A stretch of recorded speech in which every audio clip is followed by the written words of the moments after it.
ജസ്റ്റിനെ ഇപ്പോൾ ഈ കഴിഞ്ഞ ദിവസങ്ങളൊക്കെ തന്നെ പുതിയ മന്ത്രിസഭ വരാൻ പോകുന്നതേ ഉള്ളൂ. അതെ. അവിടെ വലിയ ചർച്ചാ വിഷയമായിരിക്കുകയാണ് ഈ UDF സർക്കാർ സ്ത്രീകൾക്ക് സൗജന്യ ബസ് യാത്ര വാഗ്ദാനം ചെയ്തത്. ഇപ്പോൾ ഇന്ന് സ്വകാര്യ ബസ് ഉടമകൾ അതിനെതിരെ രംഗത്തെത്തിയിട്ടുണ്ട്. അവരെ വയറ്റത്തിരിക്കുന്ന പരിപാടിയാണെന്ന് പറയുന്നുണ്ട്.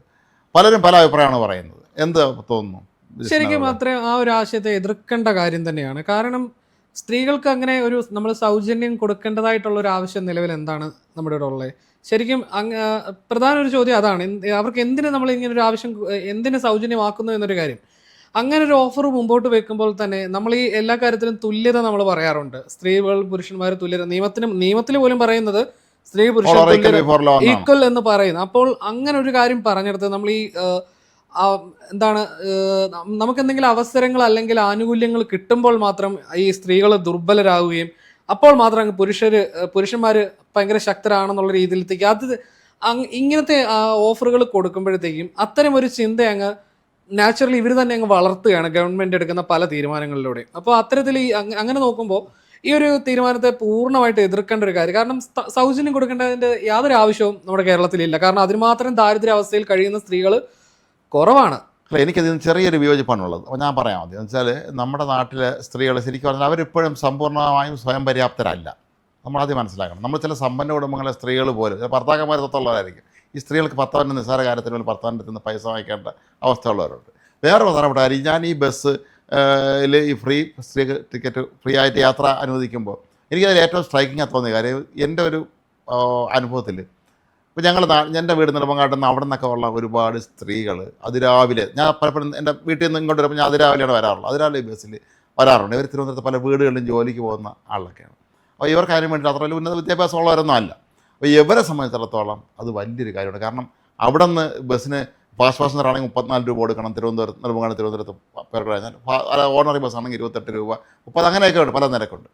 അപ്പോൾ സത്യം പറഞ്ഞാൽ അങ്ങോട്ടും ഇങ്ങോട്ടുള്ള ഈ ഒരു യാത്ര അവർക്ക് സൗജന്യമായി കിട്ടിയാൽ സത്യത്തിൽ അവർക്ക് അത് അത്രയും ഗുണകരമാണ്. അല്ല, അപ്പോൾ അതേ ചോദ്യം, നമ്മൾ ഇതേ രീതിയിൽ ജോലി ചെയ്യുന്ന പുരുഷന്മാരില്ലേ, ഇപ്പോൾ അവരെ സംബന്ധിച്ച് അവരുടെയും കാശ് മുടക്കല്ലേ. മാത്രമല്ല പല കുടുംബങ്ങളും നോക്കുന്ന നമ്മൾ പലതെന്നല്ല, കുടുംബങ്ങളെ ഗൃഹനാഥന്മാരോ മിക്കയിടങ്ങളിലും നമ്മുടെ കേരളത്തിലെ സാഹചര്യം വെച്ച് നമുക്ക് പുരുഷന്മാരാണ്. അപ്പോൾ അവർക്ക് ചിലവ് കൂടുതലാണ്. ഈ A to Z എല്ലാ കാര്യങ്ങൾക്കും ചെലവ് നോക്കുന്ന പുരുഷന്മാരെ സംബന്ധിച്ച് അവർക്കും ഇതേ രീതി വണ്ടിക്കൂലി മുടക്കേണ്ട സാഹചര്യമല്ലേ. അല്ല, പക്ഷേ നമുക്ക് നമ്മുടെ നാട്ടിൽ പലപ്പോഴും സംഭവിച്ചിട്ടുള്ള ഒരു കാര്യം, പ്രത്യേകിച്ച് നാട്ടുപുറങ്ങൾ, നമ്മുടെ നാട്ടുപുറത്തെല്ലാം അറിയാം. ചില വീടുകളിലൊക്കെ എങ്കിലും ആ വീട് വളർത്തുന്ന സ്ത്രീകളായിരിക്കും. ഈ ആണുങ്ങളെന്ന് പറഞ്ഞാൽ ചിലർ ഒരു ജോലിക്കും പോകാതിരിക്കുന്ന ഒരുപാട് വീടുകൾ പക്ഷേ എല്ലാ ആണുങ്ങളും അങ്ങനെയല്ല. എല്ലാ ആണുങ്ങളും അങ്ങനെയല്ല, അങ്ങനെ പറയുന്നില്ല, ഞാൻ പറയണം. എന്നാൽ പോലും സ്ത്രീകൾക്ക് നമ്മുടെ നാട്ടിൽ സ്ത്രീകളെ ഇങ്ങനെ അടിച്ചമർത്തിയിട്ടിരുന്നിട്ട് അവരൊന്നും തലമുക്കാൻ തുടങ്ങിയിട്ട് വളരെ കുറച്ച് കാലേ ആയിട്ടുള്ളൂ. അങ്ങനെയുള്ള അവർക്ക് അപ്ലിഫ്റ്റ്മെൻറ്റ് കൊടുക്കുന്നതിൽ തെറ്റൊന്നുമില്ല. എല്ലാ കാര്യത്തിനും അവർക്ക് ചെറിയൊരു കൈ സഹായം കൊടുക്കുന്നതിൽ തെറ്റൊന്നുമില്ല. വനിതാ സംവരണം വന്നു ഇപ്പോൾ നമ്മുടെ നാട്ടിൽ.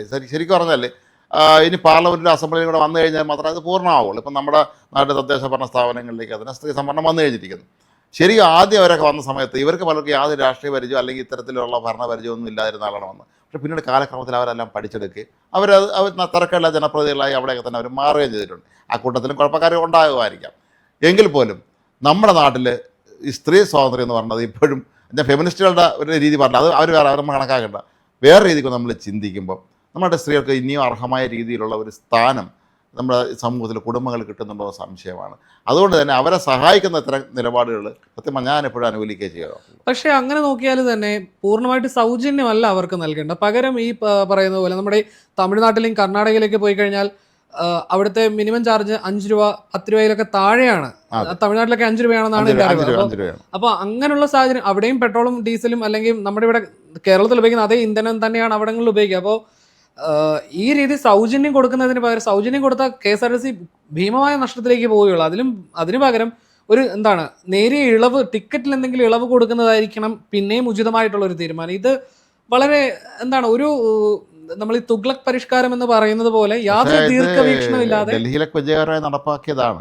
പക്ഷെ ഡൽഹിയിലെ സാഹചര്യമല്ല നമ്മുടെ കേരളത്തിലെ. ഇവിടെ തന്നെ നമ്മുടെ നാട്ടിൻപുറങ്ങളിൽ തന്നെ KSRTC ഒരുപാട് ജനവാസം ഇല്ലാത്ത മേഖലകളിൽ കിലോമീറ്ററുകളോളം KSRTC വെറുതെ, അതായത് അവിടുത്തെ ജനങ്ങളുടെ ക്ഷേമത്തിന് വേണ്ടി മാത്രമായിട്ട് ഓടുന്ന പല സ്ഥലങ്ങളും ഉണ്ട്. അപ്പം അങ്ങനെയുള്ളത് ഒരിക്കലും അവർ ലാഭമല്ല നോക്കുന്നത്, ആ ജനക്ഷേമമാണ്. അപ്പോൾ അത്തരം സാഹചര്യങ്ങളിൽ ആ കിട്ടുന്ന വരുമാനം കൂടി ഇല്ലാതാക്കുകയാണ് ഈ പുതിയ തീരുമാനത്തിലൂടെ UDF സർക്കാർ ചെയ്യാൻ പോകുന്നത് എന്നുള്ളതാണ് എൻ്റെ അഭിപ്രായം. എന്തായാലും അവർ ഇലക്ഷൻ വാഗ്ദാനമാണ് നൽകിയിട്ടുള്ളത്. അതുകൊണ്ട് അവർക്ക് ഇന്ന് തൽക്കാലം ഇന്ന് പിന്മാറാൻ പറ്റില്ല. പിന്മാറിയാൽ അത് വലിയ പ്രതിസന്ധി അവർക്ക് സൃഷ്ടിക്കും. അത് UDF അവർ മുമ്പോട്ട് വെച്ച വാഗ്ദാനം തന്നെ അത്തരത്തിലൊരു എന്താണ് വോട്ട് കിട്ടുക എന്നുള്ളതിനപ്പുറത്തേക്ക് യാതൊരു ദീർഘവീക്ഷണ ഒരു പ്രഖ്യാപനത്തിൽ അല്ലെങ്കിൽ അവർക്ക് ചെയ്യാൻ പറ്റുന്ന ഒരു കാര്യം വേണമെങ്കിൽ ചെയ്യാം. അത് KSRTCക്ക് സർക്കാർ അഡീഷണൽ സാമ്പത്തിക സഹായം നൽകുക. ഇതിന് പകരം കേരളത്തിലെ ഈ നിലവിലത്തെ സാമ്പത്തിക അവസ്ഥ വെച്ചാൽ അത് അല്ല, എന്നാലും അതിനെന്തെങ്കിലും ഒരു വഴി കണ്ടെത്തി സർക്കാരിന് KSRTCക്ക് അഡീഷണൽ സഹായിക്കും. കാരണം ഇത്രയും ആളുകൾ പിന്നെ ഇതിൽ കയറാതിരിക്കും. മാത്രമല്ല ഇന്ന് പ്രൈവറ്റ് ബസ് നമ്മൾ പറഞ്ഞ പ്രധാനപ്പെട്ട പോയിന്റ്, ഭാര്യ പൈസ കൊടുക്കണമെന്ന് പറഞ്ഞ് KSRTC ബസ്സിൽ കയറുമ്പോൾ ഭർത്താവ് പിന്നെ പ്രൈവറ്റ് ബസ്സിൽ കയറി പോകുക എന്നുള്ളതാണ്. അയാൾ സ്വാഭാവികമായും KSRTC ബസ് തന്നെ കയറും. അങ്ങനെ വരുമ്പോൾ ഈ സ്വകാര്യ ബസ്സിലൊക്കെ ആൾ കിട്ടാത്ത ഒരവസ്ഥ വരുമെന്നാണ് അവരിപ്പോൾ ആരോപിച്ചുകൊണ്ടിരിക്കുന്നത്. തീർച്ചയായും അവരുടെ ആശങ്ക അത് യോജിക്കേണ്ട കാര്യം തന്നെയാണ്. കാരണം പ്രൈവറ്റ് ബസ്സുകളെ സംബന്ധിച്ച് അവർക്ക് ആളുകളിൽ നിന്ന് ലഭിക്കുന്ന വരുമാനത്തിനനുസരിച്ചാണ് അവരുടെ കാര്യങ്ങൾ മുൻപോട്ട് പോകുന്നത്. മാത്രമല്ല നമ്മുടെ കേരളത്തിലെ പ്രൈവറ്റ് ബസ് വ്യവസായം എന്ന് പറയുന്നത് വളരെയധികം പ്രതിസന്ധിയിലൂടെ തന്നെയാണ്.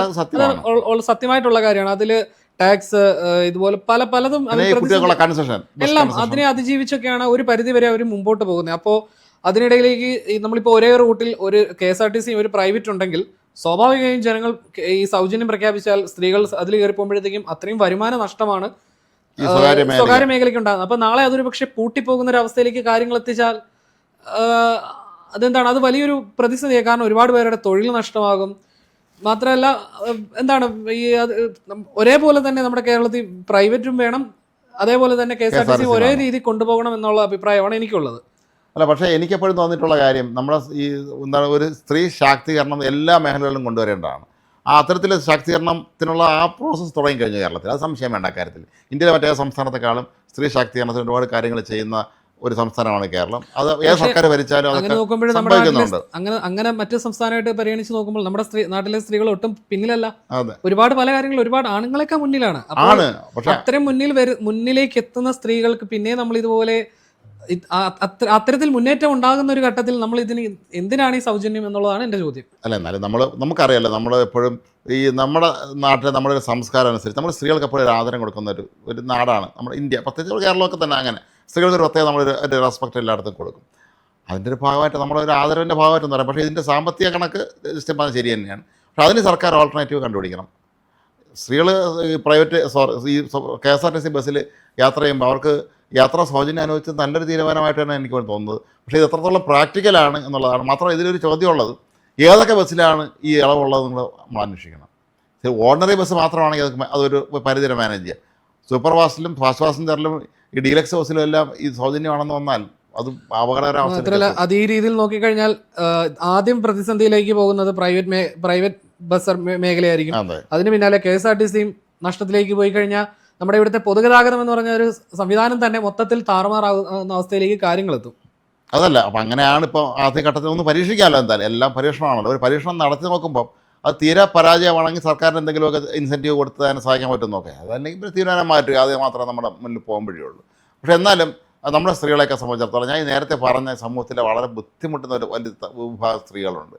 അവരെ സംബന്ധിച്ചിടത്തോളം ഇത് വലിയൊരു ആശ്വാസകരമായി മാറുമെന്നുള്ളത് ഉറപ്പാണ്. സത്യത്തിൽ ഒരുപക്ഷെ അവർക്കെല്ലാം വലിയ പ്രതീക്ഷ ഉണ്ടായിരുന്നിരിക്കുക. ഇപ്പം KB ഗണേഷ് കുമാർ പോകുന്നതിന് മുമ്പ് അങ്ങനെ എന്തോ ഒരു ഉത്തരവ് കൊടുത്തിട്ട് ഈ മെയിൽ ഫീമെയിൽ എന്നുള്ള ആ ഒരു വ്യത്യാസം ടിക്കറ്റിൽ രേഖപ്പെടുത്താൻ എന്തോ ഒരു സംവിധാനം ഏർപ്പെടുത്തി കണക്കെടുപ്പ് എന്നുള്ളതായിരിക്കാം. ഒരു പക്ഷേ സർക്കാർ തിരിച്ചു വരുമെന്ന് താൻ വീണ്ടും രാഷ്ട്രമന്ത്രിയാവുന്നു, അപ്പോഴെന്തെങ്കിലും സൗജന്യം പ്രഖ്യാപിക്കാമെന്ന് അദ്ദേഹം കരുതിയിരുന്നോ എന്ന് സംശയമുണ്ട്. ഈ UDFൻ്റെ വാഗ്ദാനം പോലെ അങ്ങനെ ചെയ്യാവുന്ന പക്ഷേ അദ്ദേഹം കരുതിയിരുന്നിരിക്കാം. പക്ഷേ ട്രാൻസ്പോർട്ടിന് ഏതായാലും ലാഭത്തിൽ കൊണ്ടുവന്ന് എത്തിക്കാൻ ഒരു പരിധിവരെ ഗണേഷ് കുമാർ കഴിഞ്ഞിരുന്നെങ്കിൽ പോലും ഇപ്പോൾ വീണ്ടും അവിടെ ശമ്പളമില്ലെന്ന് പറയുന്നത്. ഇത് ഓടിയെടുത്താണ്, ഓവർ ഡ്രാഫ്റ്റ് എടുത്താണ് അവർക്ക് ശമ്പളം കൊടുത്തുകൊണ്ടിരിക്കുന്നത് KSRTC. അപ്പോൾ ഇതൊക്കെ വലിയ തോതിലുള്ളൊരു പ്രശ്നം സൃഷ്ടിക്കും.